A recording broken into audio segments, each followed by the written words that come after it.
Bacterial infection হলে আরেকটা feature হলো যে আপনার জ্বর থাকবে, কফের কালারটাও চেঞ্জ হবে। অ্যান্টিবায়োটিক হচ্ছে ব্যাকটেরিয়ার বিরুদ্ধে কাজ করে, আর ভাইরালের বিরুদ্ধে কাজ করে হচ্ছে অ্যান্টিভাইরাল ওষুধ। কিন্তু বাজারে এরকম অ্যান্টিভাইরাল ওষুধ নাই। শীতকালে বা ঠান্ডার সময় আমাদের অনেকেরই সর্দি লেগে থাকে, কাশি লেগে থাকে।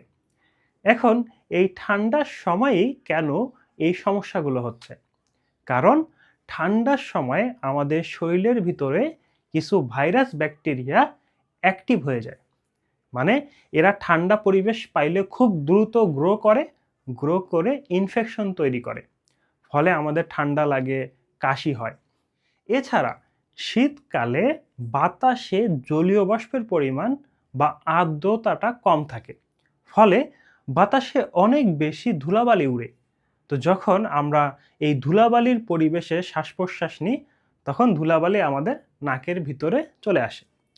তো যাদের অলরেডি ধুলাবালিতে অ্যালার্জি আছে তাদের তো সিরিয়াস কন্ডিশন হয়ে যায়, কিন্তু যাদের ধুলাবালিতে অ্যালার্জি নাই তাদেরও কাশি হবে। কারণ আমাদের শরীরে, আমাদের শ্বাসযন্ত্রের ভিতরে যখন কোনো ধুলাবালি ঢুকে, সেটাকে বের করে দেওয়ার জন্য শরীর অটোমেটিক হাঁচি, কাশি বা সর্দির মাধ্যমে, পানির মাধ্যমে সেগুলোকে ওয়াশ অফ মানে বের করে দেওয়ার একটা চেষ্টা করে। তো এই ঠান্ডা পরিবেশে আপনার সর্দি কাশি থেকে বেঁচে থাকার জন্য আপনারা মাস্ক ইউজ করতে পারেন। মাস্ক ইউজ করলে আপনার মানে নাকের ভিতরে ধুলাবালিটা কম ঢুকবে। পাশাপাশি আপনার যেন ঠান্ডা না লাগে সেজন্য ভালো টাইট জামা কাপড় পরবেন। আপনি মাফলার ইউজ করতে পারেন, আপনি সোয়েটার ইউজ করতে পারেন। যেইটাই হোক সেটা ইউজ করে আপনার শরীরকে গরম রাখবেন। এখন আপনার যদি ঠান্ডা কাশি লেগেই যায়, সেক্ষেত্রে আপনারা কি করবেন?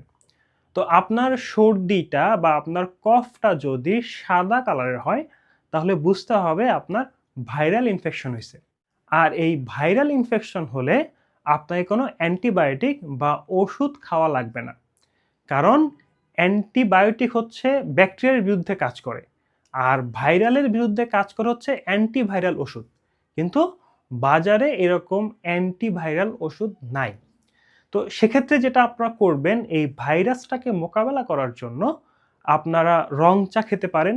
রং চার ভিতরে মধু, আদা, তুলসী পাতা এগুলো অ্যাড করবেন। এগুলো অ্যাড করলে এগুলো আপনার ভাইরাসের বিরুদ্ধে ফাইট করবে, আপনার ইমিউনিটিটাকে বুস্ট আপ করে দেবে, অ্যান্টিঅক্সিডেন্টটাকে সমৃদ্ধ করবে, ফলে ভাইরাসরা সহজেই মারা যাবে। এছাড়া আপনি যখন ওয়ার্ম ওয়াটার বা